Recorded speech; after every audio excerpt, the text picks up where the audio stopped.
Welcome back to the Convo Couch, everyone. Pasta Jardula here. And I'm Fiorella. And Johnny Sue is still spinning on the ones and twos. I'm looking, are we up on Rokfin, my friend?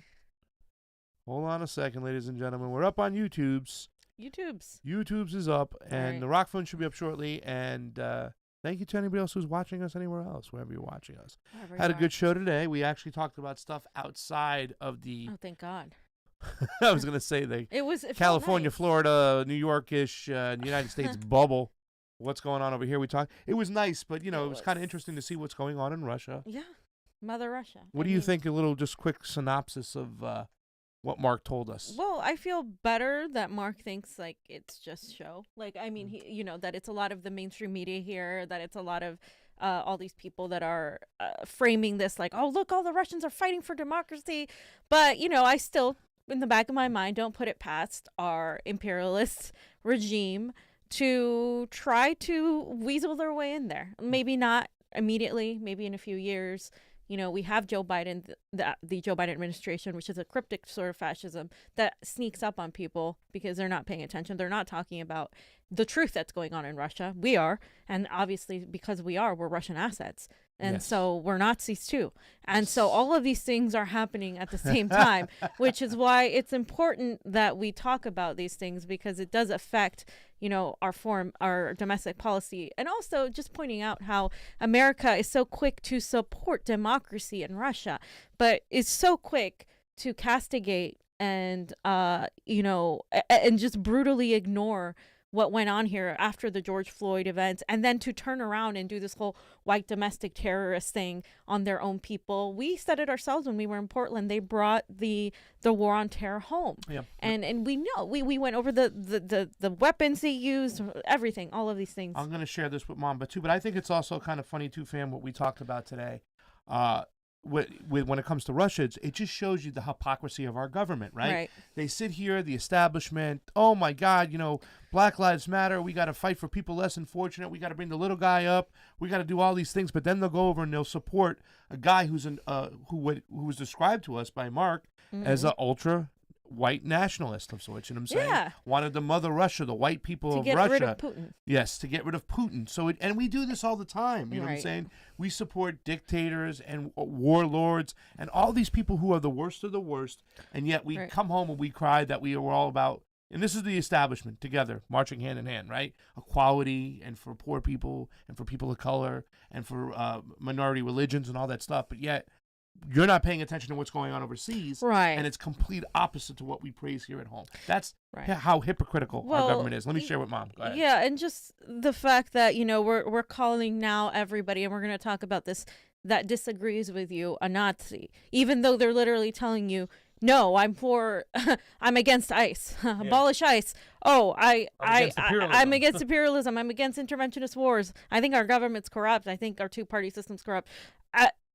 That's a Nazi. How dare you, give him a platform? I mean, even though people can sit there and tell you that, and then we have people calling Glenn Greenwald a Nazi, calling us, calling Jimmy Dore a Nazi, calling everybody white nationalist sympathizers. Yeah, just saying that we really just want Nazis. First of all, not everybody's a freaking Nazi. If people were actual Nazis, I would be freaking scared, and I'd be right there with you. Yeah. But the exaggeration, the hyperbole on the left to, oh my God, that's a Nazi, as your fucking imperialist warmongering government and the warmongers you have been electing for president for the last few years, right? They go and they hurt violently, kill and murder millions of people all over the world. They don't act in your benefit right now. They're not giving you health care. They're not giving you stimulus. They're not giving you shit.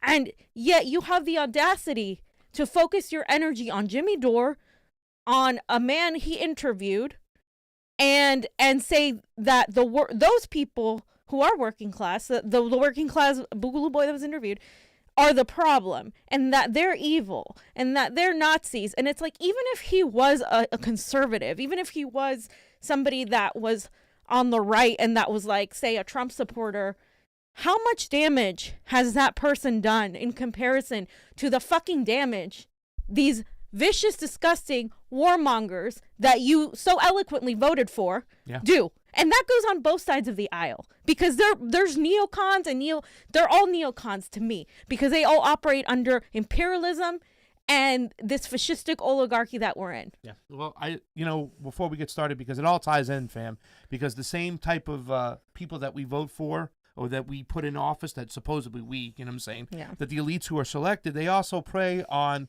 the neo-progressives' emotions the same way when they talk about this very same subject we're talking about, saying you can't talk to that person, that person's a racist. You can't talk to that person's a white nationalist, he's evilist, he's whatever, and stuff like that. They use those same avenues and those techniques to censor us. So we're going to shut Alex Jones up because he's awful. We're going to shut out the Boogaloo Boys. Well, and sometimes they don't have receipts for it. They assume things that somebody tells them without question. And they buy it, though. They buy it because it's, oh my God. That's dangerous. This is racist. We have to stand here no matter what. Unchecked. Don't look into whatnot. I want to send a special shout out to the people we missed at the Super Ray last time. Yeah. Really quickly. It was Patrick, Teresa, and of course, Molly Magnuson. Molly Magnuson. Left Super Rays. We got 16 watching right now, including Kathy Looney, including Rocky Bellinger. Aloha, Rocky. What's up? Cam Schwari, Kate was the first to get in there to hold it down. Guys, go over to the Rokfin, Rokfin. Just under 200 watching on the YouTubes. Let's hit the like button, the thumbs up. Let's share it. They're not hitting a lot of bell notifications. They're suppressing us, slowing us down. We're getting a ton of views and a ton of help, Patreons, because of the love from you people out there that keep us going. It's really awesome that you're doing that. Our Patreons, everybody included, we really love you. We've always made it a point as we're going through this whole process to have a connection with you, and you have not let us down over here. We were just saying it over the lovely vegan breakfast I made about how awesome you are. So let's talk about everything. We have a great show today because a lot of things we got to talk about. It was so funny. We were talking about returning to the real world and whatnot. But so many things are tied together, you know what I'm saying? We talked about what happened on the Capitol that day, right? Was so taken advantage by the elites, and they used the neo-progressives within the government also to say we have to have this war on domestic terrorism. But what are they going to define as domestic terrorism right now, right? How broad can it be? Well, here's a little clip of John Brennan the other day, and listen to the scariness of this. This was on Friday, so we're covering it today. Check it out. Watch this. Looking forward, that the members of the Biden team who have been nominated or have been appointed are now moving in laser-like fashion to try to uncover as much as they can about what looks very similar to insurgency movements that we've seen overseas, where they germinate in different parts of a country and they gain strength, and it brings together an unholy alliance frequently of religious extremists, authoritarians, fascists, bigots, racists, nativists, even libertarians. All right, that's pretty damn scary right now. And how about the language, fam? They germinate. This is CIA talking points, and I've seen people kind of actually lifting up defend the intelligence department. Well, the FBI is necessary, blah blah blah. But fam, please, I thought you germination. were a fucking anti-capitalist and I thought you were a socialist. Why are you embracing these three-letter agencies all of a sudden in an effort to freaking rat everybody out as a white domestic terrorist? Now, look, I've said this many times. There are people who actually do hate everybody that's not white. That is a thing that exists. I'm not saying that doesn't fucking exist. What I am saying is that they're taking advantage of a small minority of people, and they're extending those descriptors to include everybody else. And it's going to include not just the right. We're going to start talking about how it is also going directly after not liberals, but leftists, all these socialist and communist organizations that you supposedly hold dear to are going to be directly affected by this language, because who else might be a radical, crazy? Malcolm X was called that. Fred Hampton was called that. Now we're going to have leftists be called radical crazies because they're against they want to hold their government accountable. How long is it going to take for the working class? It's maybe not much longer to get really pissed off, just like we talked about with our guest yesterday, to actually do something. This is why people are arming, because they think something's going to happen. Yeah, and it's very simple. It's the oldest trick in the book. You know what I'm saying? It's here you got the Purple Empire, which is fighting with everybody, fighting with the blue people, the green people, the red people. And now you got a bunch of green people going, wait, those red people over there, you know what I'm saying? Maybe we should talk to them. And the blue people are going, oh, no, you can't talk to them. They're awful. We have to have it our own way. It's got to be our way, like that, world socialists talked about it. Oh, we don't unite. We don't talk to those people. And that's why these people, the purple people, which is the whole the colorful royalty that they think they are, these psychopaths that can control everybody. They keep control because all these people and all these factions are fighting with themselves. Now, the Boogaloo boy we did have on, Magnus, who was pretty awesome and stuff, he did talk about why he was disappointed in Tulsi, and we all said that thing as well, too. Yeah, it was disappointing that she didn't do what Ron Paul did and say, you know what, screw you, I'm not endorsing anybody, and go start a podcast. Well, she went and started a podcast, but she still, at the end of the day, a lot of people felt she bent the knee. But the language of what she continued to talk about with helping out Assange, with helping out Snowden, with getting rid of the, what do you call it, the espionage. She wanted to redo that act. And this language right here, when she went on Fox, this is what I want the issue to be fought like. Watch how Tulsi fights for it there. Former Congresswoman Tulsi Gabbard from Hawaii, Democrat, joins us now. Congresswoman, great to see you. I know you've just been out of the job for a week or two. Are you surprised they're pushing forward with this extra surveillance on would-be domestic terror? It's so dangerous. You know, as you guys have been talking about, this is an issue that all Democrats, Republicans, independents, libertarians should be extremely concerned about, especially because we don't have to guess about where this goes or how this ends.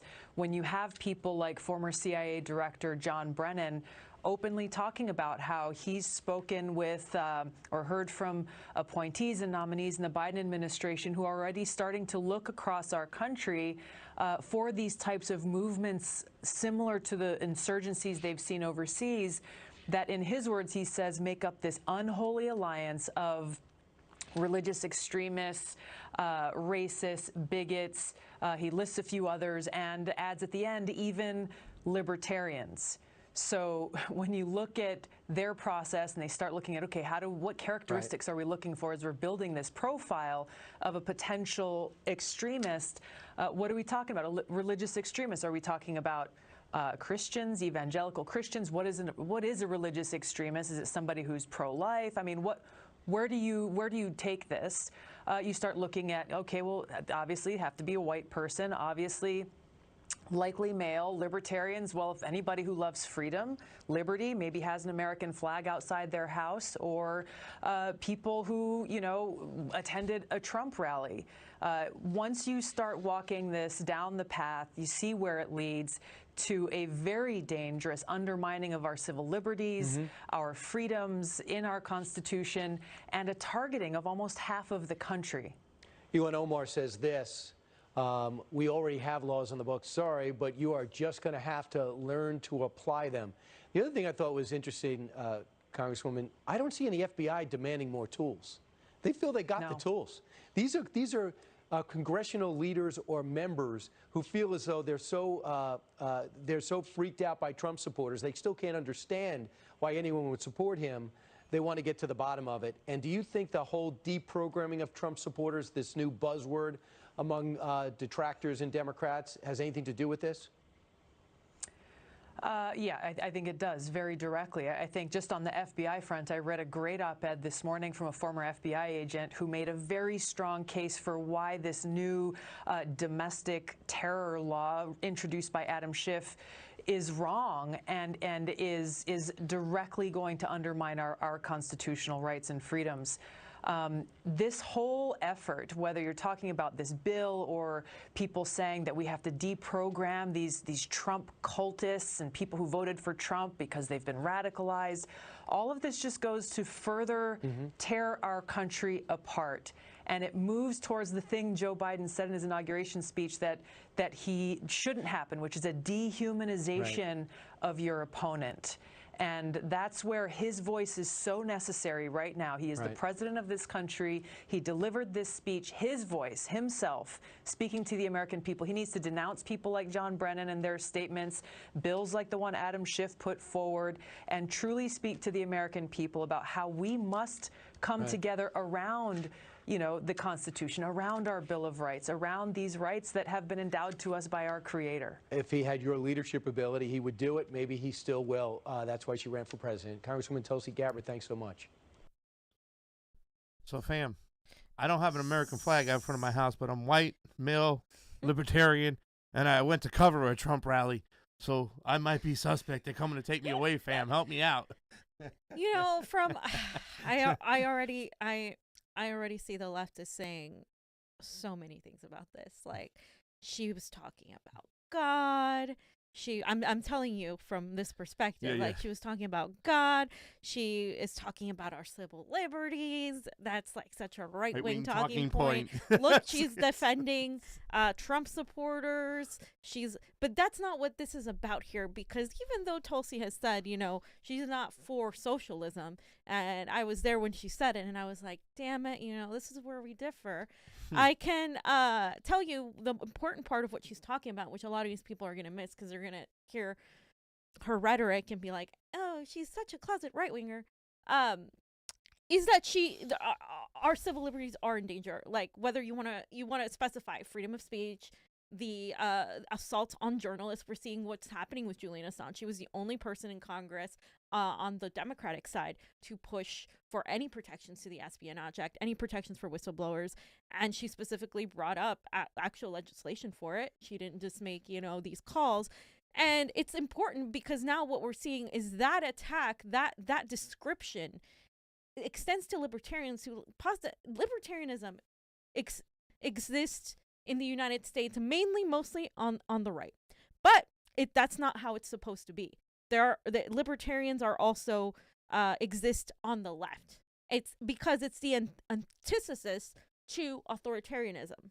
Like, the less government control, the more libertarian you are. Basically, you can be on the right where you think like everybody is responsible for themselves and you believe in capitalism and all of that, or you can be on the left where you think that there should be more social safety nets to give people, let's say, single payer, but also you don't want big government. Like, you don't want the government to overstep their boundaries. You allow people the freedom of expression, no authoritarian type of censorship. So there's that, right? And I told Pasta earlier that I was the ultimate left-wing libertarian because I consider myself an anarcho-communist, which is all the way to the left and all the way at the bottom. So in looking at this and looking at what she said and seeing what's happening now with everybody getting called a Nazi, everybody being accused of being a white supremacist, do you see how this is dangerous? And she's absolutely right. We're walking down this dangerous path that we're not going to be able to come back from. We talked about opening up Pandora's box a long time ago, right? Once you start doing this, once you say it's okay for Alex Jones, eventually they'll come for you. And in this particular case, they didn't just even wait to eventually come for you. As soon as they started 86 and people on Twitter and whatnot, the Bannons, the Laura Loomas, the Tracy Beans, and all these people, they just started cutting them off left and right. They immediately went after leftists that they thought is a threat to as well. Remember, I had up on my Twitter for a long time the city council, people city council LA, they took down their Twitter. They got it back 3 days later and stuff like that. But once again, you stopping momentum, you're not getting the word out. Why? Because they like to do protest in front of people's houses, you know, like Garcetti. So the whole thing is any dissenting voice, whether it be on the right or the left, they will shut it down once you say it's okay to do these things. And that speech by Brennan should be frightening, should be scary as can be, ladies and gentlemen. That's about the government controlling everybody, lumping everybody together. Anybody who doesn't agree with the CIA and the FBI has got to go to jail. They threw libertarians in there, which was the scariest points where people were like, holy cow, oh my God. And there is that article up there right now. It's the same thing as that interview we saw. But fam, you also put this up right here where Facebook shuts down a major left-wing group in Britain. And they'll come for you too. They will. And I will Any dissenting voice. And I will say that that they're targeting more than half the country, actually, because they're not just targeting the right, which is like half the country, believe it or not. They're going to start targeting the left. So press release, Facebook shuts down major left-wing group in Britain. And it's a bunch of political activists. They shut down one of the biggest left-wing organizations in Britain, the Socialist Workers' Party, SWP. It was a Facebook page that was removed with no explanation.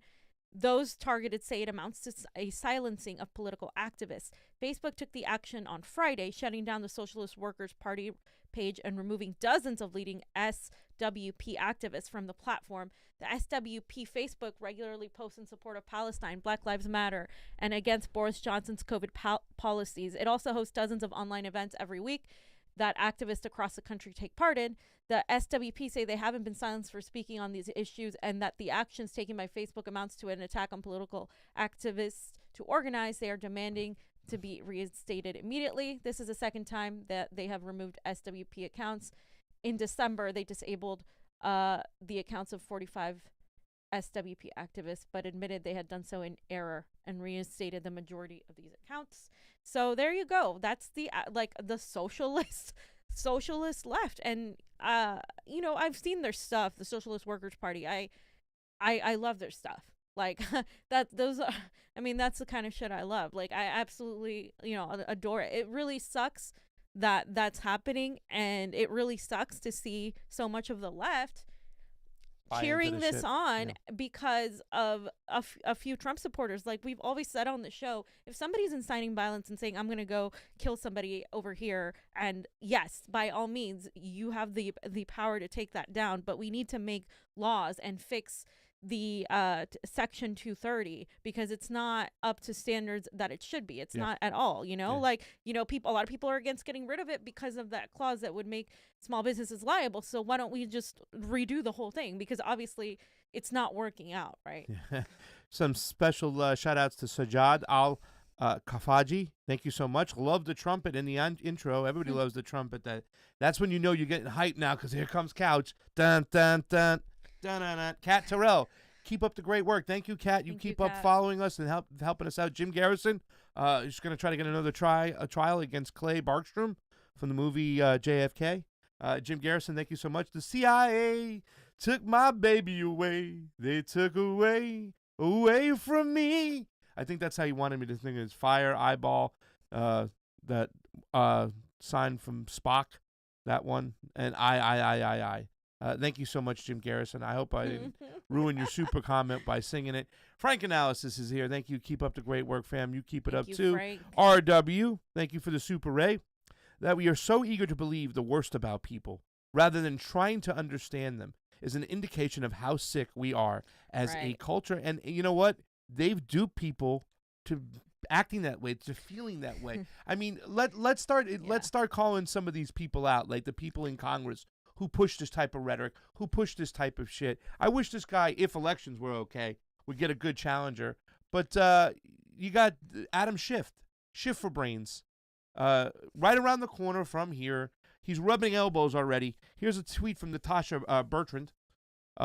Representative Adam Schiff says in a new statement that he's glad to hear Biden will keep Wray on as FBI director, right? And looks forward to working with Wray on such issues as the much needed to dramatically expand the focus and resources devoted to the threat of domestic terrorism.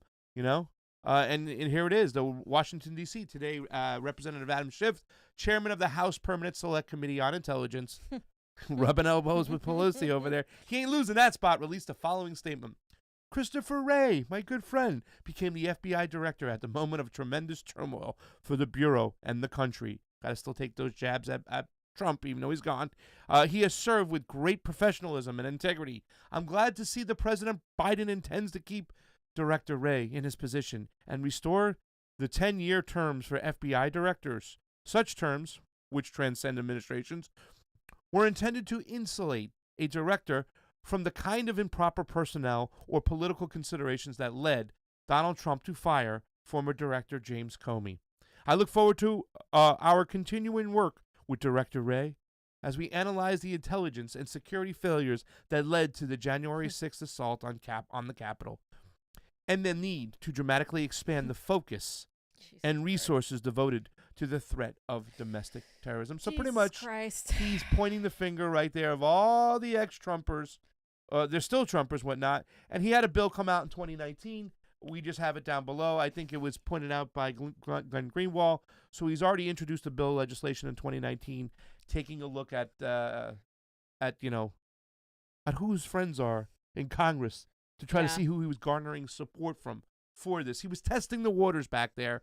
And right now he's already talked to the Director of National Security, the FBI Director, and he's ready to start taking on domestic terrorism, fam. Adam Schiff for brains. Your thoughts? Well, I mean, this is what we're talking about, what we've been warning about, what we've been screaming about. I know that our friends on Slow News, they have been screaming about the same exact thing too, where this is the cryptic fascism. Like, this is going to extend on spying on Americans, infringing on your privacy, coming in and censoring the hell out of everybody that is a dissident. It's not just going to be Trump supporters. It's going to be dissidents, as you just saw, and journalists in particular. And then you have the Julian Assange case where, you know, they're still trying to overturn that decision by Judge Vanessa Brewster and to appeal it, and bring him here and extradite Julian Assange. They want to torture him here. So if that happens during a Joe Biden presidency, with what they're pursuing as domestic terrorism, do you see how catastrophic that could be? Yeah. And somebody said in the and by the way, thank you, Zach Ortega, and the super sticker. You're amazing too, Zach. We appreciate it. Somebody said in the Rokfin chat that Pasta has a beard too. Is that going to make me more of a domestic terrorist? Yeah, for sure. So I should start shaving. You know what I'm saying? We're gonna have a guide for him, but for white guys to be avoided being called domestic terrorism. Take your flag in. Get off certain sites, whatnot. Damn, I'm more threatening than you, but my Lord, I'm not a white man. Well, you know. It's crazy that they're doing this too as well, and like, look, the next section we're going to talk about. It's important, fam. You know what I'm saying? It is like it's a turning point right now. All right. So now Biden got in office. He's now the president of the United States. They have complete power. Who are they looking at as the enemy? Where do we stand on our civil liberties? Where do we stand on our foreign policy? But the whole question is, when you have all this money and you have all this power and you have all this resources to spew your narrative, who's for real, who's for fake? Because I have a lot of problems with a lot of the people I see online that were talking a lot of this guff is what it is and stuff like this. That, you know, we talked about the white savior complex and whatnot. I think they honestly feel that way emotionally. They've been duped to say that you have to think this way or say this or you have to call this out, you know, unchecked, unresearched. Just get on our team and call these people out. You can't ever talk to them. You shouldn't be talking to the Boogaloo Boys no matter what. You know, we have this kind of culture, and I think it's really people are that way, and I think there are some bad actors that are almost taking the narrative from the establishment. Yeah. Like, they're almost, like, working for them, like the Sam Cedar shit, you know what I'm saying? Oh, yeah. Even, like, you know, the Jordan Sheridan when he was talking about OAN, Fox News, Newsmax, and some of you on the YouTubes. But, I mean, he's even saying that you shouldn't even talk to these people whatsoever, that the 72 million people, and 90% of them feel the elections had a lot of serious irregularities, and I don't believe in the results, that even to entertain their idea that elections could be messed up, you're a Nazi and you're a white nationalist. Don't even talk to these people. Yeah, I'm such a white nationalist. Everybody who watches the show You're a knows white nationalist sympathizer. They know. Like, they've totally uncovered me. So this is my thinking, right? Because there was a lot of controversy with a lot of the things that we were talking. First of all, we the Fred Hampton and then the Boogaloo interview, like, bam, because we're not afraid of talking to people. We're not. We do it. I know other people tread lightly because they don't want to get the backlash, but we fucking do it because we are true to our convictions and we want consistency. Why is it important to do, though? Believe me, huh? Why is it important to do, though? Well, because I want you have a way of words, and why is it important to talk to other people? Being a woman of color, coming from this movement, civil rights activists on the streets, why is it important to talk to the Boogaloo Boys? Or even Niko, what he said today, I think he goes, shit, if the guy's a KKK person, go talk to them if you can move them over. Is it important to talk to these people, and why is it important? I think there's a difference between talking to people and this hyperbolic idea that some of the faux left is espousing that means that you are aligning with them, that you are somehow giving your ideology up and uniting with white supremacists. That's nobody's asking you to unite with white supremacists. Literally, I have not seen one single person say we need to unite with white supremacists. Nobody is saying that. What people are saying is that there is this desire to stay in your echo chamber, to only hear what people like you think, and to not question your own echo chamber, which then you become basically a meta a meta reality, right? This is getting really like Rick and Morty-ish. You become like this microcosm of the liberal party that you so desperately want to fight, and of the Republican Party, because the right does this too. You have to talk to people you disagree with. And I have found that there are some conservatives that are more willing to talk to me than liberals or these rad libs that are willing to talk to somebody that's a conservative. Not necessarily a white nationalist or a white supremacist, because there are very few of those people. They exist and they are a threat, but they are very few. And how we defeat those people is to convince some people who are lost to come on our side. I'm not by any means going to be convinced to go rally with a white nationalist and start reciting Mein Kampf on air. Like, I think that's Chapter what some 7? of these people are. Yeah, Chapter 7, Revolution. I think that's what some of these people think, like, that's going on. Nobody's asking you to do any of that shit. So stop being hyperbolic in this. But what I want to get to, Pasta, and you said why it's important. It's important because we need to talk to each other, or we're going to be so hyper-focused on each other, cause a civil war, completely destroy any means of attacking the oligarchy. We're going to disarm ourselves. And I don't want that. I don't want a civil war. I'm not okay with killing people because of their ideology at all. So how some of these liberals, in one fell swoop, they're against the death penalty, but they're also okay with killing fascists, who most people are not fascists. Yeah. So yeah, I mean, one of the things that I think why it's important too, fam, as well, is that, let's just say for argument's sake that a lot of people on the right who watch OAN and Newsmax and whatnot are anti-defund the police. They don't believe that racism exists as much as the left say it is, right. whatnot, and they believe that the criminal system is not racism and the police department on racism. Well, let's say that level of that's where they stand, right? Okay, then they don't have a deep-seated, rooted, come from, like white supremacy, the black person's this, the black. They just feel like that, where a lot of them are on the surface like, okay, I want a wall because I believe that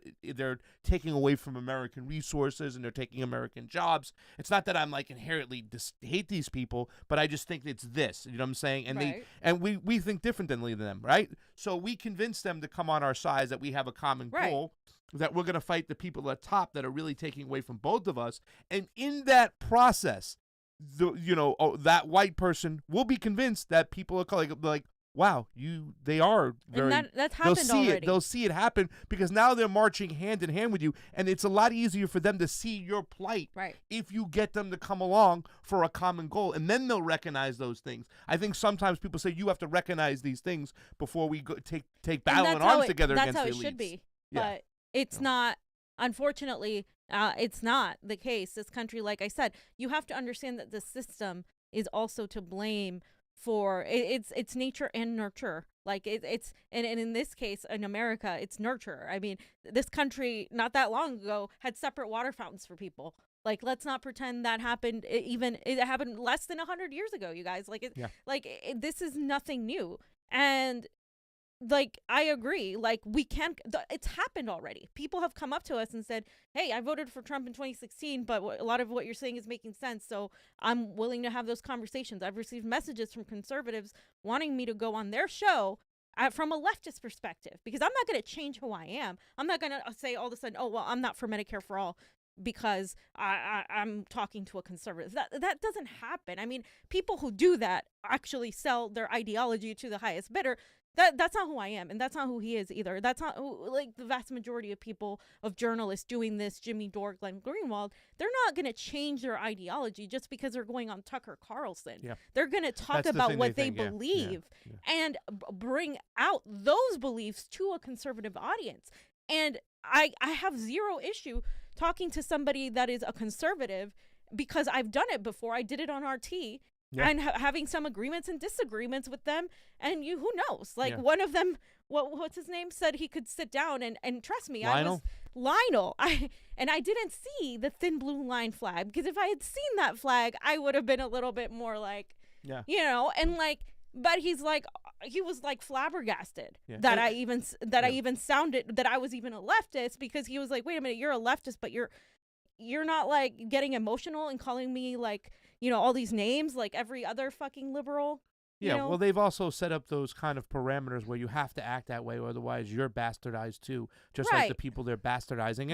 And if we go back and we watch that, and you just have to talk. you have to ask questions. Like when we went to the Trump rally, every guest I spoke to, I said, okay, if racism doesn't exist, and you're saying that there's not as much racism as there was back then, it doesn't even exist nowadays, that's what you're saying as a Trump supporter, and there's people on the left saying racism does exist, and it does exist within our policing department and our criminal justice department, then how come there are 750,000 black people in jail and 700,000 white people in jail when white people make up almost half the country and black people make up less than 20%? Right. Square that circle for me and explain to you, because honestly, maybe not the way they're saying it on the left, the liberals, by demonizing you, but they do have a point when there is a racist element within our criminal justice system. Right. And I've gotten a whole different, answers. It's hard for a conservative to answer that, and it makes them think. Now, the answer I just got last time from somebody got back to me, he goes, you know why we have so many people in jail? It was back in the 60s and back in the 70s, they locked up black people for just being black. It's different nowadays. We don't do that anymore. I said, okay, well then let's fix that. Let's commute those sentences right there of those people who were unjustly jailed and are still unjustly jailed in our prison system that are sitting there. If that's what you're saying, let's be a part of fixing that. And he was like, I'd do that. I'd say so. I'd say there's some men of color that are in jail in the 60s and 70s that did nothing, and they were just jailed for being black. Let's commute their sentences. And not so just commute their sentences, and just start making sure this doesn't happen again. And then that's how the you whole. get That's into another the conversation. That's a whole nother. Yeah, that's a whole nother conversation. But you made those inroads, and and that's what you got out of that conversation. So I think today's left would have actually jailed civil rights activists. And this is why I think, because they're so. And I'm talking about people who defended the who were looked as radicals, right? Because there's always, depending on where you are in an era, there's different levels. MLK was far more accepted in history, even up to the point where I was learning about him and Malcolm X and Fred Hampton. I was barely taught anything in school about Fred Hampton. Yeah, he was seen as and I'm a millennial and you're a Gen X. Nothing. And I was taught that he was a radical, like a crazy communist radical that wanted to take up arms and kill all the, that's what I was freaking taught. It's insane. And that's what I was taught about the Black Panthers. Yeah. And then you do the research and you're like, that's not what this was at all. So I have some more news about the YPO boys, because when Pasta on the video said, he said white nationalists, that is what they were. I put white supremacists on the tweet, but I meant white nationalists. Although, to me, Confederate symbols, and we're going to get into this, I guess that depends on what you're defending for a lot of these people, right? Yeah. So, not everyone was a racist, right? We went over, not everybody in that affiliation. In fact, most of them were not. The org formed into a huge support of the civil rights movement, but they didn't start out that way. And they talked about the first meeting between the Panthers and the Patriots in 1969. And the meetings didn't always go over smoothly, but a critical juncture came, unsurprisingly, through a confrontation with the repressive arm of the state, the police, one night after Lee left a meeting with the YPO, only to be immediately apprehended by police and herded back into the back of a cop car. Witnessing this egregious instance of profiling and harassment, Fesperman gathered every person he could, and this guy was the YPO, the Young Patriot member, but also their partners and children, and they used their bodies to surround the car and force the police to release Lee, who was the Black Panther, on the spot. These minor battles and acts of solidarity reinforced the mutual respect the two organizations had for each other. After they kept meeting and talking, these groups of white Appalachia men who were working class and lived in hillbilly Harlem, after they talked and got together, they built that solidarity through protecting a lot of the Black Panthers. That's an amazing story. It's an amazing story, but it also sounds familiar to me as to what something that's happening right now. And people are going to be pissed off about me saying that, but let's go on. Principles of revolutionary solidarity were linked to building an alliance between economically disadvantaged groups. For the Patriots and Panthers, quote, poor people's power was a form of class power. This meant taking matters into their own hands and reinventing tried and true tactics. At the end of the scene, A decision is made for several uptown residents and young patriots to show up to unannounced to an upcoming Model Cities meeting to voice their concerns about how government funds were distributed and how many felt shut out of having any say in how the new anti-poverty programs in Chicago were being managed. And so they started talking to each other. They started working together, and it included several groups, obviously the Latino lords as well. And so one of the things that we know that we heard in that speech that still disturbs people is the following line, however, is one that is quite discordant to our contemporary radical sensibilities, shows why some were hesitant to immediately ally themselves with the Patriots. Again, there was a lot of pushback from some of the Black Panthers against allying with the Patriots because they felt that some of them were racist, and they did not like the fact that they carried Confederate flags and they knew that some of them were emblem. racist. Yeah, you can't. They knew some were. I mean, once again, some people are going to have different levels of their racism when it comes to young patriots and stuff like that. Somewhere at the point we're like, hey man, well, what I've been taught is wrong, and I'm seeing like these Black Panthers are awesome, and there were some and they're like, oh hell no, I'm not working, with the Black Panthers, and there's a lot of Black Panthers that gave Fred Hampton pushback for doing this too as well. Exactly, and you're going to tell me that in the 1960s in Chicago that all these people from hillbilly Harlem who are working class, white, and are suffering under economic conditions, none of them are going to be racist? Are you kidding me? They're not going to have racist tendencies. Why? Because it fits nicely, perfectly into your narrative that, oh no, these people wouldn't talk to anybody that they disagreed with. Never. No, that's not what happened. Talking to the author, by the way, fam, too, just to piggyback on what fam's saying right now, he says they definitely would be considered white supremacist in this day and age by far. Right, because... So just that's the author of the article that we talked to, Theodore Rose, said that by plain and simple. Go exactly. Ahead. So this is what I'm trying to say. So they said, and white, the thing they had a problem with, white power to the young patriots and all other white revolutionaries. So they said white power, Black power, brown power. We saw this. And white power was commonly heard in the speeches by various members of the Illinois Panthers, of course, including Hampton himself. In the specific context, this is how they're explaining it. The white power was simply hillbilly power. The form of revolutionary solidarity that poor whites contributed to the coalition with African Americans and Latinos and who confronted similar economic political conditions. The overarching political slogan of these groups was all power to the people, with the people working as a binding rather than a divisive one. Okay, so again, if we had somebody today say brown power to brown power, Black power, white power to, you would automatically call them a racist. Yeah. If you had somebody today that was a civil rights activist and was a BLM member, and they started saying, white power to white power, and they started bringing in these people with Confederate flag symbols, and these people said, no, we're white working class group of men. Who literally, we're in solidarity with BLM. We're in solidarity with this, but we're gonna wear our Confederate flag because it's history. It's not repression. Do you think that would even happen? Because all of these people on the left would be like, oh my God, no, those are Nazis. Those are white nationalists. We wouldn't be able to align like they did during that time because people now are freaking like flat out liberals. They're flat out, they've turned into liberals, and they've turned into completely authoritarian gatekeepers. Yes, they have. It's disgusting. Authoritarians with training wheels. Do you want to go over this part before we go over the question of why we got attacked yesterday? But you want to finish up this because I want to talk about why they were attacking us. Like, was it a technicality? Was it a specific message they're trying to get through? We talked about this in the beginning, but let's read this last part. We said, remember in the video, I said we would get attacked. Yeah. By saying this. Yes. Like I said that but from the start. Why? Okay. Read the rest of this here and then we'll go over the questions. A lot of people, of course, and this is what I'm talking about, some of the approaches induce more anger, specifically their appearance. It's well known that the battle flag of the Confederacy was at first an integral part of the YPO's image, both as a provocation to the other groups on the left and as a mode of popular outreach to other Southerners.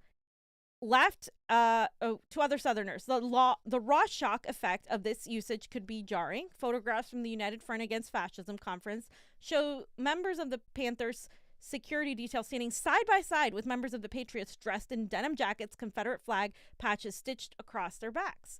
As the Patriots would themselves later recognize, this usage of the Southern Cross was a political error and deserving of thorough criticism. Still, the reason behind the adoption of this emblem, a universal symbol of white supremacy, a real material reminder of the tortured history of racial violence and brutal after effects of slavery in the United States, were related an attempt to understand the radicalization of these people. And the Patriots' appropriation of the rebel flag was related to the specific analysis of the Civil War as an intra-elite conflict, a pissing match or clash between feudalistic slaveholding Southern planting class and Northern bourgeoisie industrialist, which then produced the civilizational divide between the North and South. By using the symbolism, they were attempting to scramble the flag's sedimented, accumulated meanings, a taking back of Southern history from below. So the working class white people were using that as a symbol to distinguish themselves as a group against the elitism of the upper industrial, Northeasterners who were obviously part of the Union. They were part of the Confederacy, but it's also a symbol of white supremacy. You said it right there. So by default, them wearing that and the Black Panthers working with them, they're working with people who are wearing emblems of white supremacy. You can call them white nationalists. You can pretend that they weren't racist. But by today's definition, you would say that was wrong. By today's definition, you would say that's the excuse Republicans use, because it is. Republicans say, a lot of the people that are pro-Confederate flag and statues say that's our history. That's our legacy. We don't want to remove that. So why was it okay then? And why is that okay in retrospect, looking at history now, then what's going on? Like, what would somebody wearing a Confederate flag, why is that so wrong today? Because back then, the Confederate, the Civil War was much more recent then. So technically, it should have been even more difficult to watch somebody wear those symbols when you have to go to different fountains when you're getting attacked. So why is that now? A lot of white progressives yesterday really telling people of color, Black people specifically, we that saw a couple things. That no, you're defending Nazism. This is ludicrous. Da, da, da, da. Because no, what we're talking about is the truth. You don't want nuance. You want an emotional, reactionary, wag your finger, hyperbole of a situation. You don't want any sort of nuanced discussion. You don't want any truth, and you're being fucking hypocrites. Because if it was okay then why isn't it okay now, and vice versa? Yeah. Well, let's talk about this a little bit right now too, as well, because I think we had the situation one. What's the bigger picture? What are you trying to say? When we were being criticized, and specifically you put up a Twitter video, and we had certain people come after us, certain known people, and they said, well, what you're doing is wrong, and the fact is that the YPO weren't white supremacists, and you're falsely misleading people and stuff. And here's the questions I have too as well, because it also tied into the Boogaloo interview and whatnot and everything. Right. It's like this whole kind of like morality police of sorts from these left neo-progressives to say that you shouldn't talk to these people whatsoever. And they were like saying like, oh no, like the YPO, they're not like racist like you're saying they are. Like, oh, Fred Hampton would never ever talk to some real white supremacist. These people would just 86 those groups. And nobody's saying that that Fred Hampton was uniting with that, because that's not even what I said. But people were saying that, oh, I was saying that. I didn't even say that. I was simply saying that they worked with groups that like had white supremacy, and I should have said maybe white nationalists, but right there in the article by this revolutionary socialist, they are literally saying the Confederate flag was a symbol of white supremacy. So so you see how they're moving the goalposts? Oh no, but it was okay because that was the symbol of their heritage, and they wore it as a working class separation. But have you been to the South? Do you know how people in the South fucking live? And do you know how people in the Midwest live? A lot of those people still live under the same conditions of that the poor Southerners lived, and they are brought up under the same type of ideology and beliefs that the Confederate flag means the same thing. And so, again, you're showing your fucking hypocrisy by trying to make that, no, but that doesn't mean anything. They weren't racist by saying that, but I am saying by our metrics today, you would have thought the white PO boys were racist, you would have said, don't work with them, don't talk to them. And that's what would have been happening, because what I've seen from Magnus, only Magnus and others that I'm gonna show in a minute, is that they were defending and marching with BLM protesters, but they have the "Don't Tread on Me" flag. So they must be evil, they must be Nazis, and the mainstream media is writing all these articles.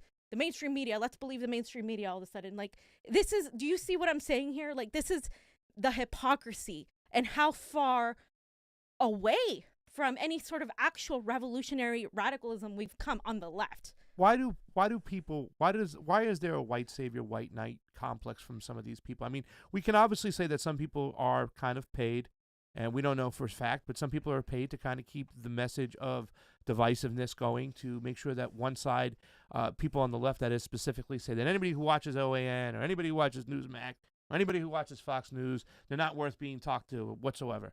And then trying to compare certain people on the left, YouTubers like these people, to make sure that they are just whisked away without any nuanced conversation. So there are people who are paid to keep that message going. We don't know who they are, but I feel that there are a lot of people who act this way, whether it be a form of white guilt, whether it be a form of just like thinking that you lack compassion if you're not out there fighting racism on its very, very front. Why are these people that way? What drives them to even say, like we said on our Twitter thread, where a white woman criticized a black man for saying that, oh, we should go.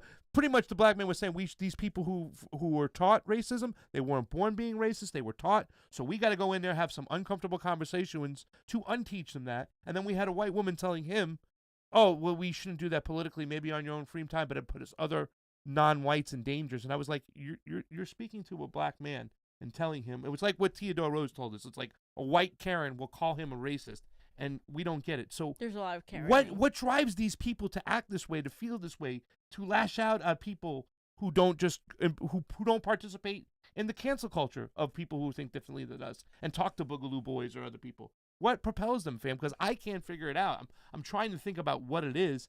But there's a lot of people out there, and it's like almost like the CIA has got them to act this way, to keep people divided. I mean, I think there's an element to that for sure. I mean, like I think there's definitely white guilt. There's definitely white knighting. Definitely this idea that we're going to be the gatekeepers of what is, it's just like the Democratic Party. It's just rebranded as progressivism. The Democratic Party constantly talks about how, they care about people of color, all this. They put in warmongers of color to make you feel better. I'm sure it makes brown people abroad feel better that they're getting bombed by a black or brown, a warmonger. I'm sure, or a woman. It's different. When you get bombed by a woman and then a man, it definitely, the air is a little bit different. And so that's what they do. Progressives, they kind of take it, a little bit further, but they do the same thing. Oh, we need this intersectional and all of this. But at the end of the day, they don't look at foreign policy. They don't look at the free speech or civil liberties, and they don't look at the security state. So again, it's all part of that. Like, it's all part of feel good narratives that aren't really based on logic. They're just emotionally reactionary. You cannot have a conversation with some of these people. You can't. Like, I have tried, believe me, like, have a rational conversation. Boom. Like, it's like, they're like, stop supporting Nazis. I'm like, okay, can you please point where I'm supporting a Nazi? Blocked. Yeah. Like, okay, can you stop platforming Nazis? Okay, can you stop telling us to ally with white supremacists? Can you please point out to where I said that? Crickets. Yeah. Like, and then we show let's move on, because we're talking a lot. I hear. No, I mean, I like what you're saying, and I think it's an important topic to talk about, because the fact is we have been getting smeared because we said, oh, those people on the Capitol, the majority of those people were not like crazy white nationalists. Right. And don't get me wrong, I didn't like seeing the Confederate flag at the ellipse, and I didn't like seeing the one Confederate flag out in front of the Capitol. I thought it was disrespectful. I thought it was wrong, but it's not something I would like not talk to the person about. I would say, hey, what's up with this and stuff. But for the most part, most of those people were really, but we get chastised and we get yelled at and say we're sympathizing for white nationalism because we're trying to humanize these people, and it seems to be an attempt to dehumanize these people. So therefore, they can do whatever they want, and they can maintain their control. So. And even more than that, I'm not even trying to humanize white nationalists. I'm trying to tell you that not everybody that is a Trump supporter or that's a Republican is automatically a white nationalist. Definitely not everybody that's a libertarian. And definitely not everybody that's not a Democrat. Are you kidding me? Like, since when are Democrats any better than a white nationalist? I'm seriously asking, like, why? Because their rhetoric is better? What do they do behind the scenes? Yeah. What don't they do for you? Yeah. Like, stop thinking that there's a difference between these two parties, because there isn't. And in the back of these people's minds, they prefer Democrats. That's what it is. They want to reform the Democratic Party. All of these people attacking us are all Democratic Party reformists. So this is the truth right here, fam. You're talking to Boogaloo Boys. I think that Fiorella is a crypto fascist. We're talking to Boogaloo Boys, or saying that all those people at the Capitol weren't. So this person made up a whole thing, a whole profile that was started November 2020, and they admitted it was a burner account because, you know, I do my research, guys. Fiorella Isabel is a crypto fascist. Here it is. She's a white Latina from a majority white Republican town in Florida. How does this person know that? I don't know. That's suspect. That means she had to look it up, right? Maybe. And I'm not from there. So your research is lacking. Also, not an anto-capitalist, but a big free speech advocate, like many libertarians are. Also, being a free speech advocate is now a bad thing. Caring about Julian Assange is a bad thing now. Like many libertarians are bad.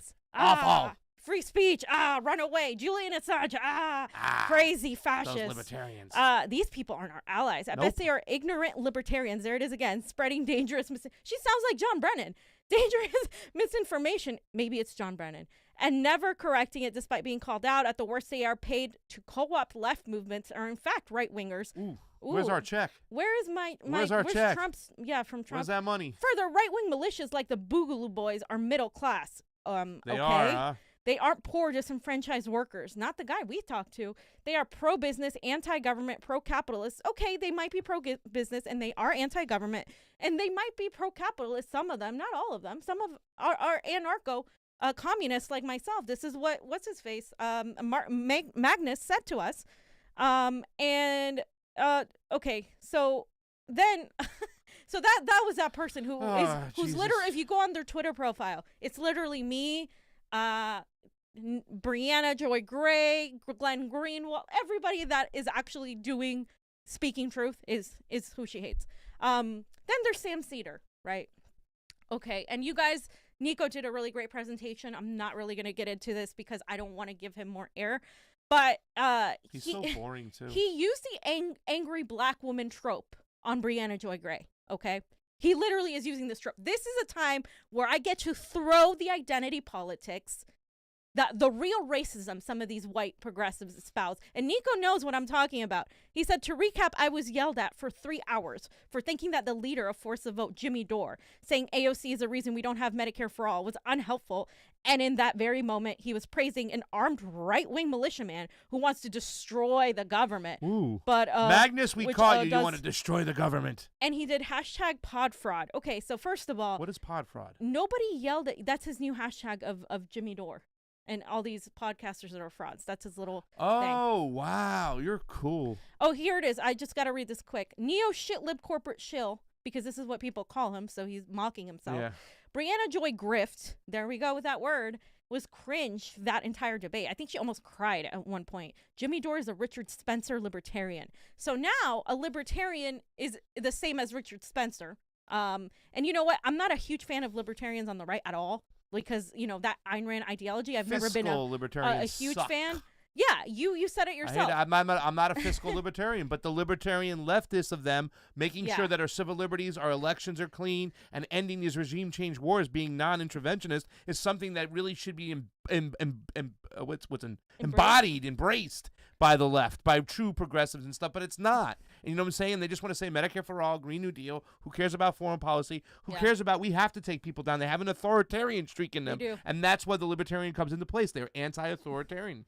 You know? And so he talked about, so he basically used that trope. Brianna Joy Gray yelled at him for 3 hours. No, she didn't. She didn't yell at him for 3 hours. She was fine and very, very polite. She's one of the most polite people that has a way of putting things that I've ever seen. It's like, she literally just yelled for like 30 seconds, not even, because Just he to kept get it bringing back on up Jimmy track. Dore. Yeah. He kept bringing up Jimmy Dore. This isn't about Jimmy Dore. He kept bringing up Jimmy Dore. This isn't about Jimmy Dore. And there he is. Jimmy. Jimmy. Thank you, Gloria Jones, for that meme. She's a meme queen. Okay, so then this person said, socialist boomer. Oh my God. Get over yourself. Get yourself someone who looks at you like Jimmy Dore looks at white supremacists. Okay, so Jimmy Dore isn't even looking at Tucker Carlson. Looking at a camera. But yeah. So, okay, so if that's your criticism, Jimmy Dore is looking at the fucking camera. Can you bring me a little bit more that shows you that Jimmy Dore is a right-wing, Richard Spencer-loving nationalist, white nationalist?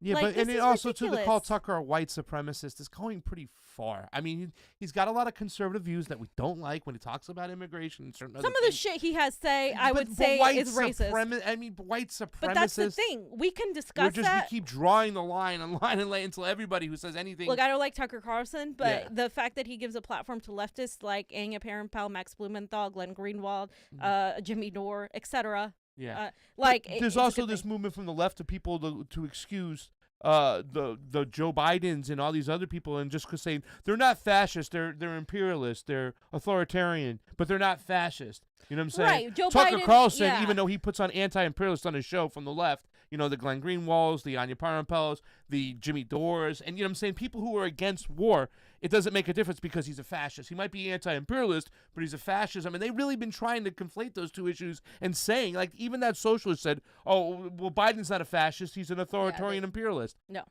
Hello?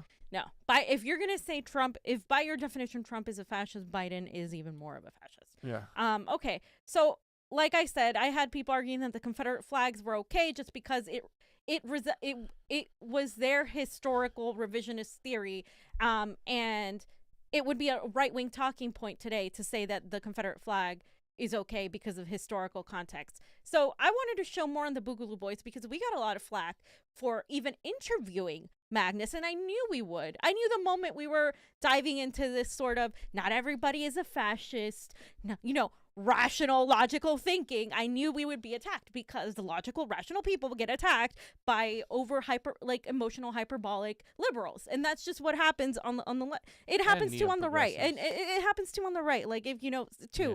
but it's a lot of it is happening to us on the left because we are leftists and we are diverging from the current status quo progressive narrative, right? So here's a couple pictures of the Boogaloo boys. This is from Ford Fisher. He had a giant thread on this. The heavily armed coalition of activists, including right-wingers, Boogaloo Boys, Proud Boys, a self-proclaimed new Black Panther, and militia groups converge for a rally against laws mandating people wear masks for COVID spread prevention. Isn't this crazy? Yeah. Against laws mandating people wear masks for COVID spread prevention. Did you guys hear about this? I mean, did you hear that there's a coalition for, I get, literally, it's strange. And some of these people might be at odds with each other, but this is really weird. Why would people be against a law mandating people wear masks? Well, because it's one thing to say you should wear a mask and people wear it. It's a whole other thing to tell people that you have to do it. So when you tell people you have to do something, they're going to get a little pissy about it. And yeah, there's just some pictures. I'm not going to read the whole thing for the sake of time. But you got coalition of leftists, including Black Lives Matter and Antifa, showed up to a counter demonstration. Police formed a line between the two sides. So, you can see that. And then I'll dive into this more video in the thread. But when police split right-wingers from leftists, the Boogaloo Boys largely stood in the middle or on the leftist side. Some right-wingers condemned them as siding with the left. So they got a lot of flack from the right for siding with the left many times. This is, of course, correlates what Magnus was telling us, that they're hated by everybody. And here we go down lower, Johnny. Some leftists were not fond of the Boogaloo people. This sign and T-shirt were specifically cited by Antifa as evidence that the Boogaloo and people were originally willing to stand on the same side as this guy, who was part of the original anti-mask rally. So they're saying that this guy is this is reminiscent of the Boogaloo people standing on his side. You can see conflicting elements here. To be clear, by the way, the left had their own firearms as well, while certainly less. I don't want to discount that element at the event. As those who follow politics outside the R's and D's, leftists, not liberals, not Democrats, leftists tend to be pro-gun. It's true, leftists tend to be pro-gun. Afterwards, the Antifa side held a sort of victory rally because the right-wingers dispersed before they did. Some Boogaloo guys joined them to protect it. This was appreciated by some Antifa, but others told the Boogs that they aren't welcome. So, okay, that was one element of that. He also spoke to a militia group of the 3% Ohio Patriots. These people are the ones that have also mixed reviews. He said he's here to protect the rally. I asked him how he feels about armed Black Panther groups here, and he says, we're all good with it. We're all on the same side in the end. So that's very interesting. Is there a little video of this guy? Can we hear him? Yeah, we're just out here to support the people. They want their city back. They want stuff to go away, and we're here to protect them while they're doing that. This is a bunch of patriots. We're the Ohio Patriots. A bunch of other patriot organizations joined us, along with the Proud Boys. We're just here to make sure everybody's safe, everybody's happy. There's going to be a lot of good speakers today, so we're just here to do what we said we'd do. I noticed there were some armed Black Panther, actually, people out here. There's a Black Panther t-shirt and a guy wearing 3 guns. What do you think of people from other kinds of groups like that coming out here armed? As long as they believe in our constitutional republic, I'm all good. Yeah, we all come together. It's a Second Amendment right. We can't say one can do it and the other one can't. Right. So, yeah, we're all good with it. We've never had any problem with them. So, figure it'll stay that way because we're all on the same side in the end. Okay, so, when I hear 3%ers, this is not what I usually think. I think an actual white supremacist, all of this stuff. And now I'm seeing videos of this guy saying this. Now, he may have different beliefs. He may be lying. I don't know. But what I am seeing here is he's saying, yeah, I'm fine because it's part of the law that applies to everybody, right? All right. Okay, so this man wearing 3 handguns spoke to the anti-mask folks. He encouraged unity despite noting that he may have supported Obama, while people in the crowd largely supported Trump. He says the only one that's bothering us is the government for COVID-era restrictions to work. Let's hear what he had to say. No. We're all out here for common goal because we all want justice. We all want liberty. We all want to live in a better place. Can y'all hear me good? And I want to break some false perceptions about my group. I'm the leader of the Black Panthers in Columbus, Ohio. And some people believe that we're a hate group and we only love Black people, and that's not true. I got white members. I got Latino members. That's right. I got women. I have some people that are gay because we're all American. And if you're an American, you got the right to be whatever you want to be, however you want to be, as long as you're not bothering nobody.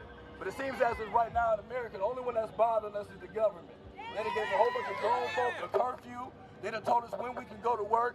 They done affected how we can provide for our children. And that's the most thing that matters the most, is our children. We can't provide for them the right way. And what we need to do is get past the groups, get past religion, get past politics, and see that it's other people that are trying to survive. Other people that want to live in peace. But we got to learn how to have compassion for each other. Understanding, because we come from 2 different walks of life. We was taught 2 different things. And it's so, and when you're so stuck, and what you were taught, you're growing up with, and sometimes it's hard to blend with the community. And what we got to do is start blending Black with white, yellow with brown. We all got to come together. Even though you might like Trump, I may have liked Obama. That doesn't mean anything. That doesn't mean that I don't have the right to live. Doesn't mean that you ain't got the right to wave your flag. You said you can feel however way you want to feel. But we got to learn to love each other. If you believe in God, and I'm pretty sure most of y'all look like godly people out here, the greatest law that Jesus taught was love. And that's the thing we forgot. We looked for every other solution on how to fix America. We're trying to figure, maybe we go to politics and we vote for this person, or maybe we protest. But it'll all stop and it'll all change if we start loving people that are hard to love, and not loving the person that's standing next to you. That's not what Jesus taught you. He said you gotta love the people that you don't know. That's the real challenge. Yeah. All right, and so there's a lot more, of thread, his documentation. Yeah, God. Okay, so Johnny, if you scroll down to this video, it says, regardless of the larger national going on, you guys stood with us today. That part, it's a video with a woman with her flag on her mouth. It says, thank you, brother, replied the Boogalooer. Boogalooer right there. That one. The Boogalooer. Also, can I just say thank you for everyone who's actually coming over here and trying to ask us questions, communicate, get past the barriers. We know there's been a lot of walls put up. We're trying to break them. We've heard that well, like I said too, man, you know, Anonymous kind of got trashed because they kind of part of them went with the Alex Jones route, right? Yeah. And I mean, we saw some of that going. A lot of us work closely with Anonymous. Obviously, you know, Anonymous is all kinds of different chapters and sects. Right. Some are with us, some are against us. Right. But usually, the more they learn about us, the more they come to our side, because they know we're fighting for the people. A lot of the misunderstanding is just lack of information, because we have honestly, we do have a bad media presence, but that's completely unwarranted, because this is my probably 4th or 5th BLM march this year. Well, I mean, I'm glad you guys are here. I'm an anarchist. Okay. I'm part of we welcome you. I'm part of Antifa. A lot of us are ANCAPs, and I know. 100%. So, you know, I just want you guys to know, regardless, I think it's actions that speak for people. For sure. That's why we're here. You guys stood with us today. For sure. And I will stand with you again. And I think we also just have to say, regardless of the larger national thing, man, you guys stood with us today, and that deserves props. Thank you, brother. Okay, guys. So just real quick, I just want to interject, and Johnny, I don't know if you want to have any opinion on this. You guys have never seen this. I did some research. This is what people want to pretend doesn't exist. I'm not making shit up. I'm showing you videos of these people interacting and having conversations. There is nothing on mainstream media that talks about this at all. Nothing. Because this is the worst nightmare. Antifa, BLM, Boogaloo Boys, Proud Boys, all of them coming together saying, hey, wait 1 second. You know, the dude with the bullhorn talking to those Trump people, and a lot of people, they just had their hands behind their back. They were looking, they were listening, they were engaged, and they were seeing Black Lives Matter in a different light that day than they'd ever seen before. What's put on the mainstream media and what they're told. You know, so they were like, wait a second, wow. And then, you know, this Black Panther is saying, hey, man, you might have liked Trump, I might have liked Obama. It doesn't make a difference. All that makes a difference is that we understand that we're the same people here, that we're on the same side. And the government is oppressing us now, right. Telling us we can't provide for our children, your children and my children. We can't provide for our children. And it is their worst nightmare to see people come together. This is so impactful. And it's just so weird to see how we've been attacked and what we've been attacked over. You know what I'm saying? What we've been attacked Johnny, over. It's crazy. So. How do you feel about this? Yeah, John. I want to go on the ground. Yeah. Johnny wants to get on the ground. Yeah. I knew that. Talk to some people, and I want to find the Black Panthers group. I know there was one in Atlanta. That guy said they were from Columbus, Ohio. So we're gonna have to take some trips, fams. Yeah, because this is what we're talking about here, and I heard some conversations when we were in Portland, but nothing to this depth, this point. And as we know, we're constantly getting attacked. And by the way, please go to that thread. It's Ford Fisher, who is a journalist that was documenting the protests as well. I have reached out to him. I have asked him to come on and talk about his experience as well. I hope he comes on because I would love to hear more of his experience on the ground. Our experience, like we said, we knew the Boogaloo Boys. My perception of them shifted completely. I thought initially they were just a typical, white nationalist group initially, and I can admit and say, no, they weren't. I learned that that's not the case. And I'm willing to change my perception based on new information. Why can't people do the same? So just a couple of other pictures, because we're running out of time. Kizzy503 on the tweets. Yeah, this is just a group of armed Boogaloo Boys who actually were able to gather beneath the I-35. This is near the Austin. They were right below the Austin Police Department headquarters, and they said that they were there to protect the freedom of speech of protesters. Yeah. And he updated the tweet saying they are working in tandem with BLM protest. It's a protest group named We Take the Streets, photo attached. So this is the Boogaloo Boys. You can recognize them obviously with their Hawaiian shirts. And they're right next to the radical Antifa or BLM, right? So that's pictures that was sent to me by somebody. And you better believe, I bet you the ups at BLM are probably saying don't work with Antifa, like the people at the national level, maybe. Or you think that? Can we get any reports on anybody from the national level what they've said about as far as BLM and Boogaloo Boys working together, or anybody who's in BLM local? and their thoughts about working with the Boogaloo Boys. I'd also like to hear from you out there and let us know what you think and stuff, because as we're showing this whatnot, let's actually hear members. We talked to a Boogaloo member. Let's talk to some members of BLM.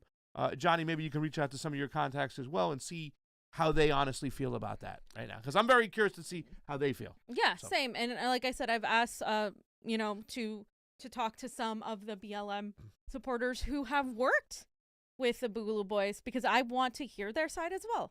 Okay, so this person was, you know, talking about Magnus. It's so stupidly obvious with the rainbow flag and BLM sweatshirt. Who would fall for this? And this person, Spencer Howard, said, "What do you mean, fall for? Boogaloo Boys have been marching with BLM all summer to protect them from police. These guys are counter-protests, protesting magtards." And then here it is. At least 200 people, the majority proudly toting rifles, semi-automatic weapons, and other firearms, gathered outside Capitol Square to protest against gun control and the violation of constitutional rights. The rally, organized by activist group Virginia Knights, also served as a memorial for Duncan Lemp, a 21-year-old man who was fatally shot in his Maryland home in March during a no-knock police raid. And there it is, united. Armed Black Lives Matter groups and right-wing activists, and see, I wouldn't even call them right-wingers, came together at a Richmond rally on a Saturday in support of the Second Amendment. They're more libertarians. You know, being for pro-Second Amendment doesn't make you a right-winger. Just, you know, just for future reference, because I'm pro-Second Amendment, and I'm sure as hell not a right-winger. I mean, and then... Me too. So, yeah, okay, so this is their big luau is coming. Protect all peaceful protesters at all costs. This is on June 2nd, 2020, and it has BLM. This is no longer about race, it's about control. Welcome to the Boogaloo Boys. We watch the martial law like hawks. As Magnus described yesterday, they believe that a civil war is coming because of the dividing, and they want to stop it. So what is a Boogaloo? And they've made this pamphlet and this flyer, and Magnus has shared it too. What is a Boogaloo movement and values? What does a movement not like? What kind of people are a part of it? Has an American flag. And then it has the term Boogaloo is an inherent or an internet reference to a possible civil war being brought by the discontent with the current two-party system that is too busy fighting amongst themselves to pass laws that actually change anything. I agree. Increase taxes. I mean, I agree. We're not getting our taxes used for the right things.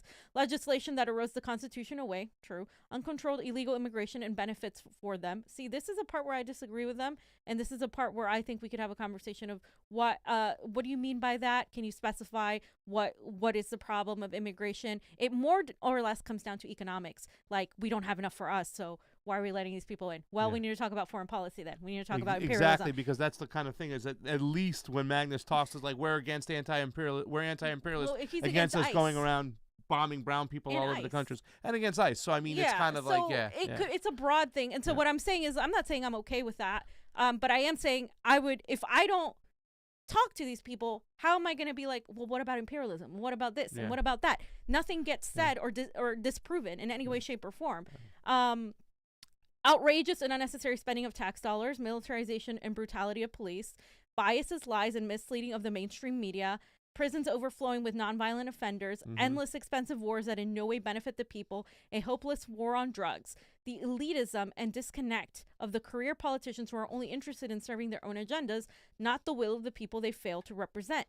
This isn't a movement that grew overnight, but rather the buildup of decades of legislature, corruption, lies, and persecution that has forced people to declare that enough was enough, and this is where the government overreach will end and hopefully start to retract. And then he says, everyone should have unrestricted free speech. All firearms laws are infringent and must be repealed. The surveillance state that has increased since 9/11 must end, and the people's right to privacy and protection from unreasonable search and seizure must be restored. Reform of the judicial system is needed to remove outdated laws, regulations, and ensure trials are fair and impartial across the board. Illegal immigration must be dealt with, and the benefits granted to them must end. I disagree with that. Government spending must be curbed and taxes decreased drastically. The size of the government must be decreased significantly and must remain, this is the libertarian part, at least intrusive in people's lives as possible. I do agree with that, but we need some social safety nets, term limits for all political officials, agree, decriminalization of drugs, the return of troops overseas and closing down of our foreign bases. I agree with everything except the lack of social safety nets and the immigration issue, which as an immigrant, as somebody that's been impacted by U.S. imperialism, I could definitely have a conversation with somebody. If I'm willing to have a conversation with somebody that is saying that we need to stop illegal immigration, you guys could fucking do it. You know what I mean? Yeah, yeah. Like, well, I mean, that's the part where I wish they would tag on, you know what I'm saying, understanding that the migration problem has to do with our imperialism. Yeah. So, I mean, once again, it's like that's the whole, like, hypocritical part of the Democratic Party and the Republican Party. The establishment is the fact is that they're like, oh, you know, we want to help all the immigrants coming in here, and we want to make sure we provide them necessary means and stuff like that. And then the Republican side, we have to build a border wall, and we can't because they're taking away American jobs and they're bringing in guns and all this shit and stuff. Is both parties. How about you both stop fucking bombing these countries and stop influencing their governments to be changed to your likings for your resource extraction and initially turning the country into a hellhole, forcing people to migrate up this way. That's the biggest fail of Donald Trump, is that he had the same policies in South and Central America as the Obama administration did, as the Clinton administration, as the Bush administration. Is like, you're causing the problems. So I'm glad the fact that they're addressing it. But once again, you have to address the fact that we have this migration problem because we caused it. Yeah. So I mean, exactly, but that's something we could sit there and have a conversation and be like, look, I agree with every single thing you said, but let's talk about immigration a little bit. What could be sensible, right? Because for me, you know, it's not going to be this. We're not going to agree on the exact same outcome, but I can literally say, well, okay, this is where your problems with immigration. Why do we have so many people coming in? Oh, it's because of the war. Okay, so can we not punish people for what we did? Like, you know what I mean? Responsibility. It's our responsibility. It's our responsibility that they're here. That people are migrating here because we had their country just torn apart. Right. But to say that this is in any way alt-right, Nazi, white supremacists, and here it is. We are not a white supremacist group, nor Nazis, or communists, or homophobic, sexist, or religious persecutors. Darn, I'm so upset you're not a communist. And can I also point out, too, that there are a lot of groups on the left and other countries that have that same migration issue, too, as well. Where they, you know what I'm saying? It's like they still, it's where we disagree. It's like, well, you know, you're France and you're Europe and whatnot and stuff, and you also participated in these wars in Libya, in Syria, that's making a migration come to your doorstep because you propagated war over there too as well. So you're responsible for it as well. You're the arbiters of war. Yeah. So you got to deal with it. Yeah. They also said we welcome everyone of every faith, gender, race, and orientation as long as you believe in liberty and freedom for all.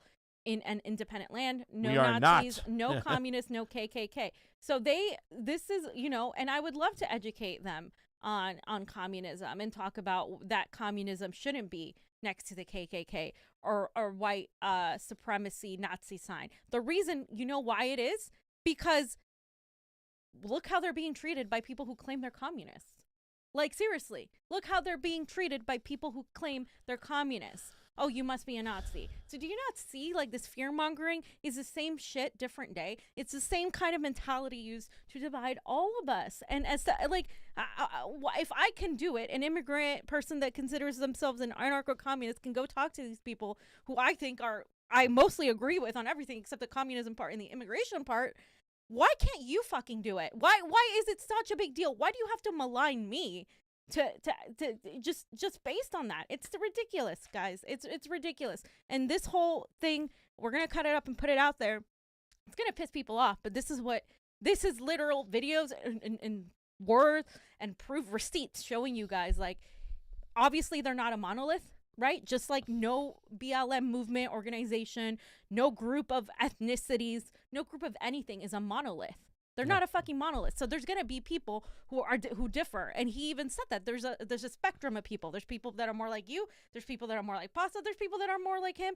Whatever, and more on the right even than that. So I don't understand. And they're anti-government overreach and what they're doing and what's happening nowadays. And if you don't see what's going on, and I don't have to stand it, like, listen, let's eliminate the common enemy that is the biggest enemy right now, and that is the control of this super predator class fucking government. Sorry, Mom, for cursing, but they are awful. They're ridiculous. They're trying to censor people.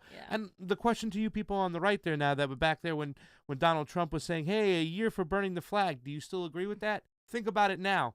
When you see these private companies now censoring, think about it now. Everything is a lot more nuanced than you make it out to be. It's not just let's paint a broad fucking picture. It's nuanced. Right. We have to think about things. We have to stop saying we let's can't kill be reactionary. These radical Antifa. Let's jail them forever. Yeah. Let's bring the death penalty on them. Let's do that. Like that's the same shit as saying let's kill these radical Nazis. Da da da da da. Like it's the same shit. Like obviously, I tend to agree more with one ideology over the other. That doesn't mean that I'm going to allow the dehumanization of people who disagree with you. And that's what they want. And not everybody, like I said, there are actual Nazis, but to compare Hitler to some people who are Trump supporters is ridiculous, dude. It's 75 million of Americans. They're all followers of Hitler. Now they're all Nazis. You think there's 75 million Nazis? Come on.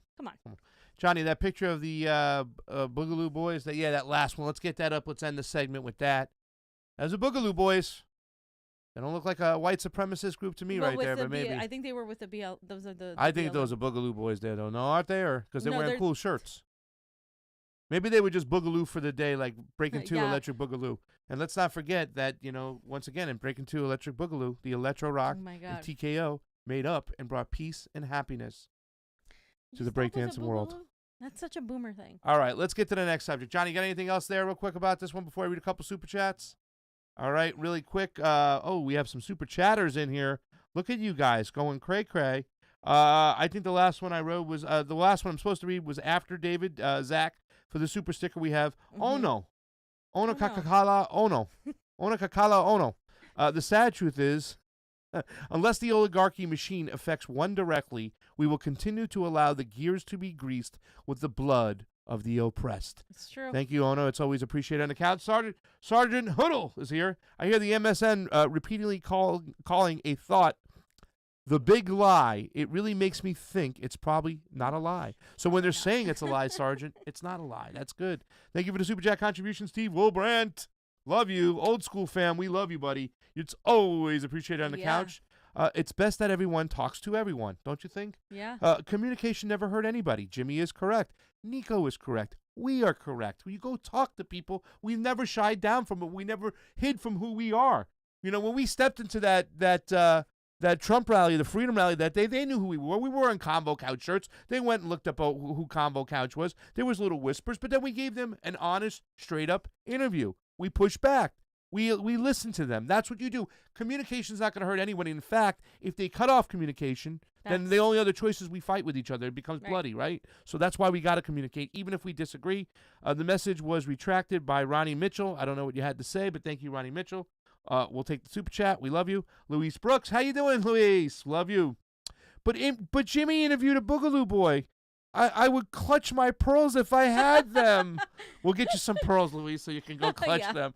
Charlie Marks, thank you for the super chat contribution. Always appreciate it on the couch. Love you. Direct democracy now. Really great content as usual, fam. Hashtag unite and a fire. And this is a great one. Suffragium? Thank you so much. Suffragium. Thank you for the super chat contribution. It is always appreciated. Couch is very generous of you. We will put it to good use. I'm a Gen Xer. History is written by the visitors, and this is why we don't hear about the unity that has taken place in the past. Keep up the great work. Thank you. Yeah, we don't hear about the unity. Like we were never told about Fred Hampton. You know what I'm saying? About the pieces he put together, the coalition he built. We were never taught about that.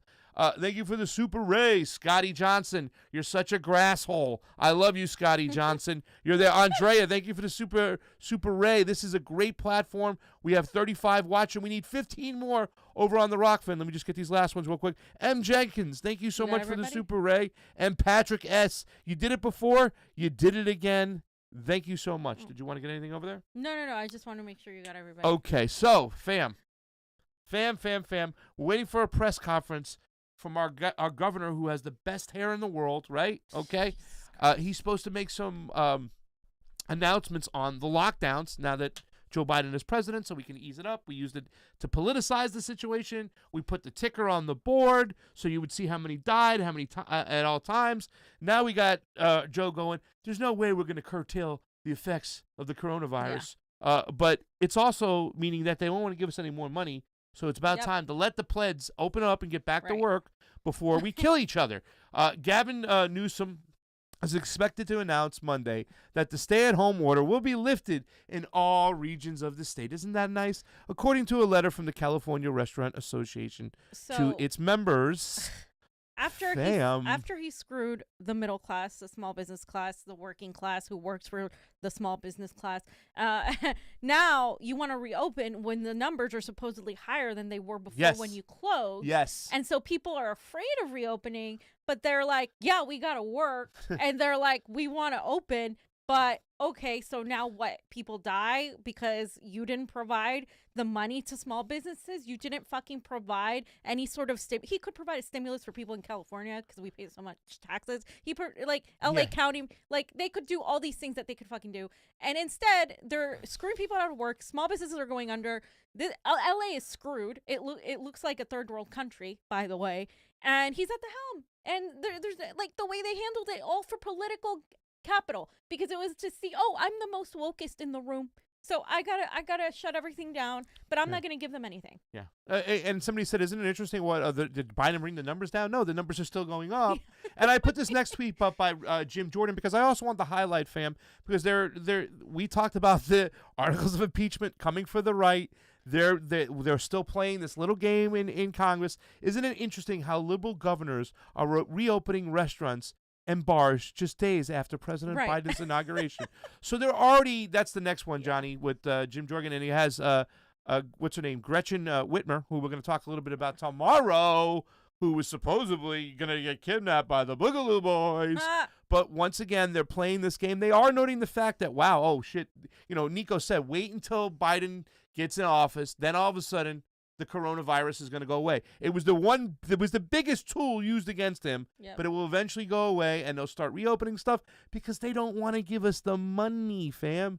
Isn't everything great? Isn't everything awesome? Everything now is that awesome. Joe is awesome, that Joe's in place. Even Jimmy Kimmel says, well, wait, before we say anything, do you guys want to make any comments on that? The restaurants, everything opening? Tomorrow we'll be able to go get our nails done, fam. Yeah, no, I mean, it's... I'm not against things opening because I know people need to work, but you're also now, it's obvious, so it's so fucking political. Did they politicize it? Did they Johnny, did they politicize the whole situation, yay or nay, for their own benefit? Did they induce and keep these lockdowns longer than they had to be for political gain? Yes or no? It's looking like it, yeah. And then the fact that, Newsom wasn't given the additional $300 when Trump ordered it to happen, right? Well, it was $300 from the federal government. They were supposed to put the $100 up to match it. They didn't even do that. They didn't put up the $100. They were like the other country, and you could apply supposedly to the government and say, hey, listen, we need the extra money. But no, Nancy Pelosi and all these people, they ran out of the money. What did they do with the money? He gave it to his contracting friends. That's what he did. We went over. Jimmy Kimmel says, doesn't it feel good to only have to worry about a deadly pandemic now?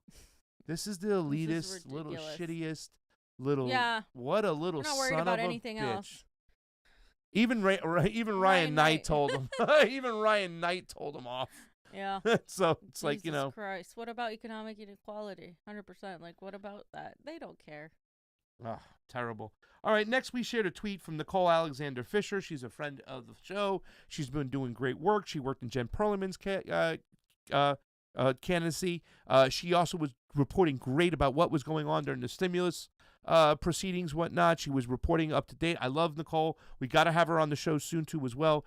She put out reminder that Lloyd Austin sits on the board of Raytheon and made money from defense contractors that make more weapons of war. Now the Senate is giving him special privileges to get a waiver to serve as Secretary of Defense. And that was it. They got the special waiver right over there.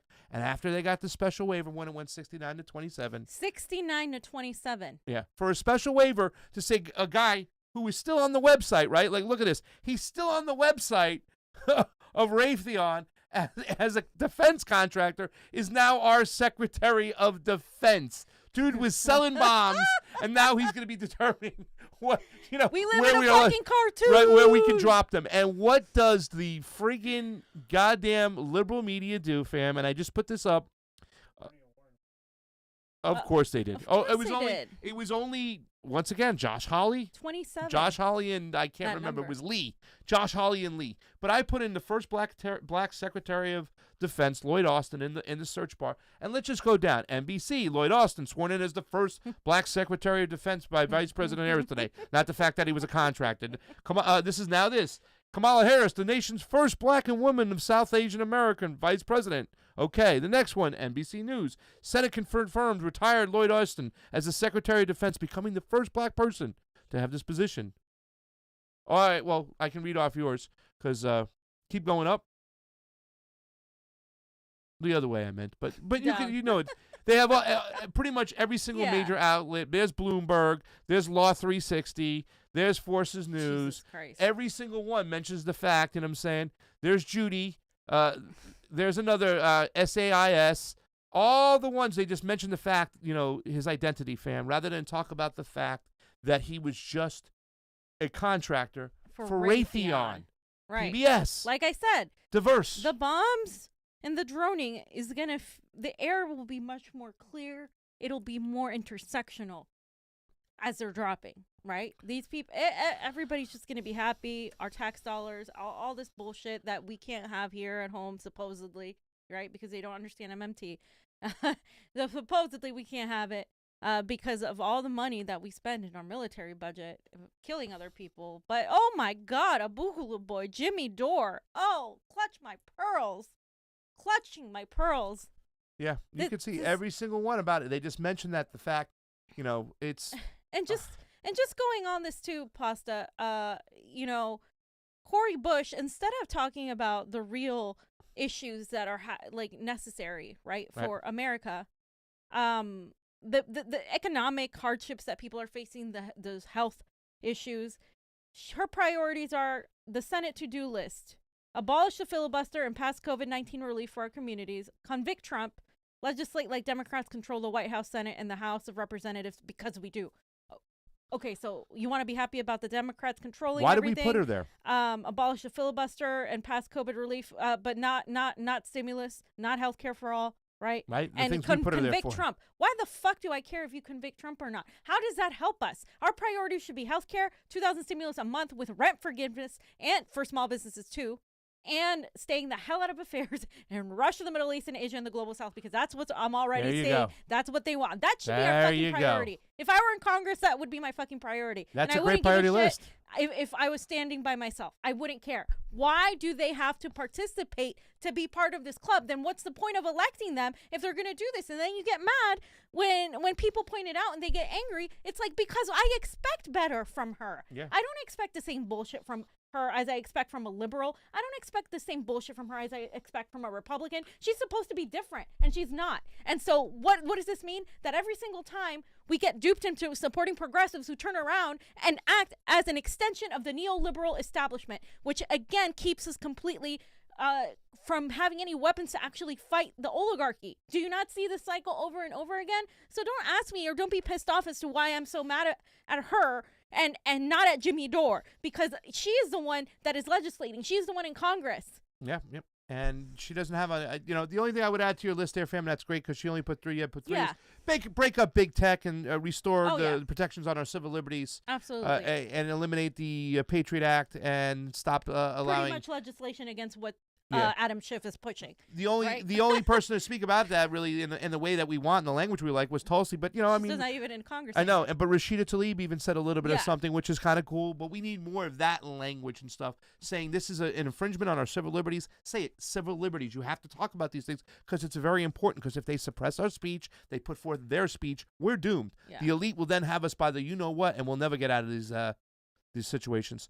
And what's still happening is that the police brutality that's been ongoing, and I forgot to pull up some videos, but I'm sure you guys have seen them, right? What happened in Tacoma. So a majority of the police brutality / police attempting murder videos are from Washington State. Tacoma police tried to kill someone tonight, and they did. They ran people over. I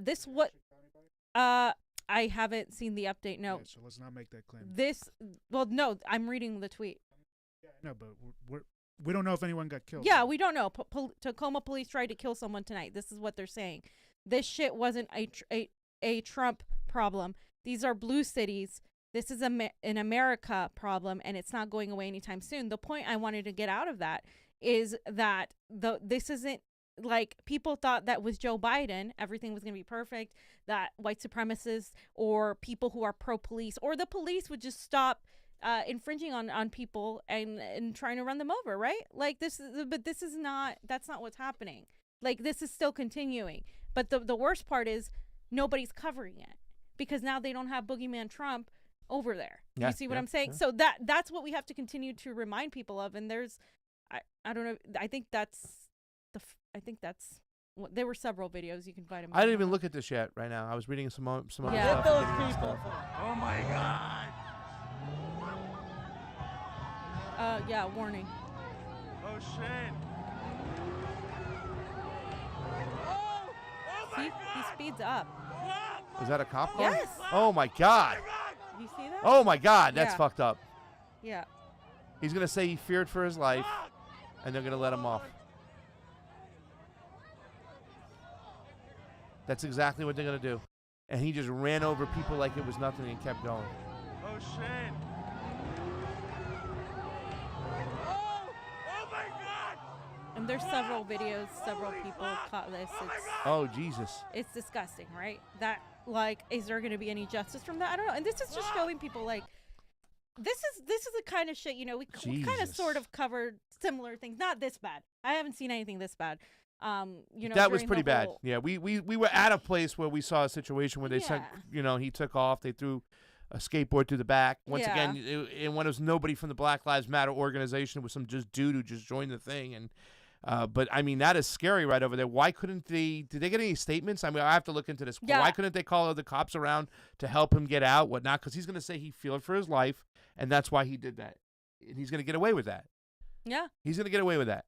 And right. A mob of people surrounding my How car. did he end up there anyways? Was he just parked there and then all of a sudden they surrounded him? Or all I saw from Tacoma was because my sister, who's on TikTok, she messaged me about it. She's like, do you know what's going on in Tacoma? I'm like, what is going on in Tacoma? And I know that there were protests and it's against police, and that's what happened. Yeah. That's crazy. By the way, Charlie Marks says, great work. Thank you. Thank you for the Super Chat contribution. Charlie Marks, it is always appreciated on the couch. North American Ape, he was on Niko's video today. Now he's on ours. Thank you for the Super Chat contribution. It is always appreciated on the couch. Haven't we been calling out the double standard for the longest? Question mark. It feels that way. When the GOP said reopen? Question mark. Screeching? Question mark. When the Dems said it? Question mark. Yas queen. So Johnny just posted, or just pulled this up. It said, hitting several people and injuring at least 2. So it doesn't say anything about people getting killed. The incident involving the police officer was captured on cell phone video and posted on social media. That's what we all saw. The law enforcement official said the officer, who was not named, is on paid administrative leave during an investigation. Police said he was a 58-year-old male and had been with the force for nearly 30 years. Tacoma police have turned over the investigation to the Pierce County Force Investigation Team for an independent review. Videos on social media show the police vehicle surrounded by a crowd.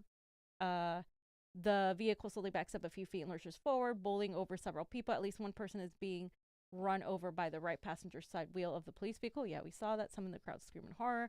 Those who took to the streets in the city's downtown area on Sunday evening were carrying signs that read, "Defund TPD, Tacoma Police Department." According to a report by the Seattle Times, the paper noted others were seen causing property damage, such as spray painting graffiti on office buildings and breaking windows of bail bonds office and a municipal building. As the night progressed, demonstrators made their way to Pierce County Jail, shouting at people inside. The newspaper reported before police bicycles eventually created a line blocking crowd.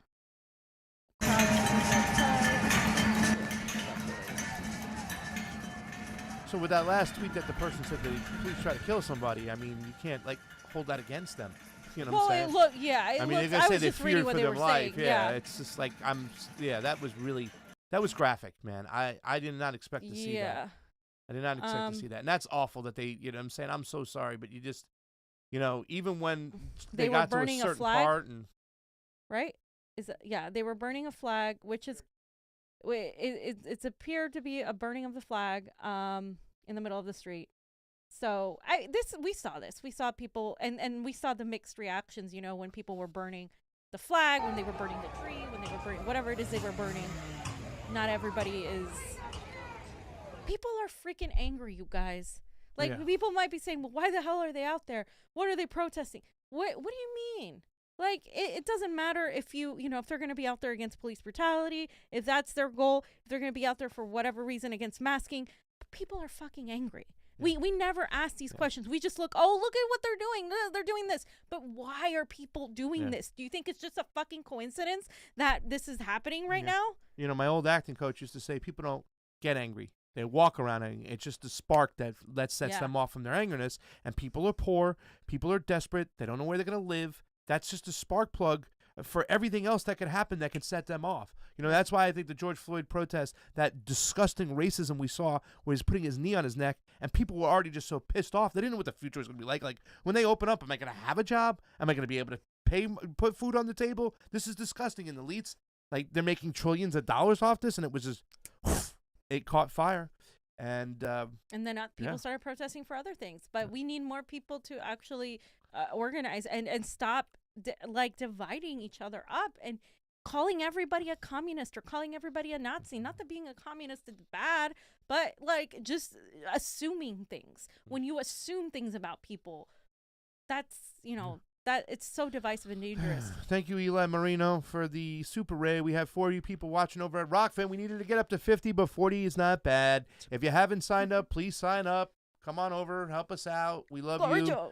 And thank you for everybody today who left a beautiful donation today on the Super Chats on YouTube. It helps as well. If you are on the YouTube, hit that like button, hit that share button, but also get over to the Rokfin, ROKFIN. It's free to sign up, and if you have a few extra bucks, you can endorse us for $9.99. You get our premium content, and you get everybody's premium content across the board. So you don't have to sign up for more than one person like you do on Patreon to get if you want to get everybody's stuff on Patreon, you have to sign up for everybody's Patreon. But on Rokfin, you sign up for one, you get all. And it's advertisement free because the advertisers don't pay our bill. Johnny, got a press release. Yeah, there was a press release. So this is what the Tacoma Police Department put out. And basically they're saying that the officer, fearing for his safety, tried to back up but was unable to do so because of the crowd. The officer had his lights and sirens activated.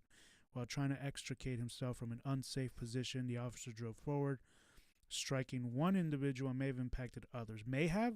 May have. Yeah. The officer stopped at a point of safety and called for medical aid. One person was transported to an area hospital. That person's condition is at this time unknown. Sure it is. So, yeah, there's an investigation team. Yeah. They'll be investigated by themselves. Like, that's a problem. No matter how you feel. Like, that's a fucking problem. You can't ask bank robbers to investigate themselves. This is like it doesn't make any sense, you guys. This is what in any situation. 45 are over on the Rokfin. Guys, you almost did it. We fell short. There's a couple shirts I'm going to be mailing out tomorrow. I think it's Janny. I'll take a look at it, guys, but make sure there's a couple people on the shirt program that we have, and to some people up in Seattle, stay safe over there near Washington. Let us know what's going on. Report with us. So, Johnny, anything else? Was that the only thing? That's it. So it was a long day again today, fam. We're working hard, but we're working good, and we're getting it out there. And I want to thank all you people for joining in, helping us out, sending us the Super Chats, sending us money on PayPal, joining up for our Patreons. We had a $27 Patreon yesterday. You guys are awesome. So keep rocking in the free world. For Pasta Jardula, Fiorella, Johnny Sue is still spinning on those ones and twos. Convo out.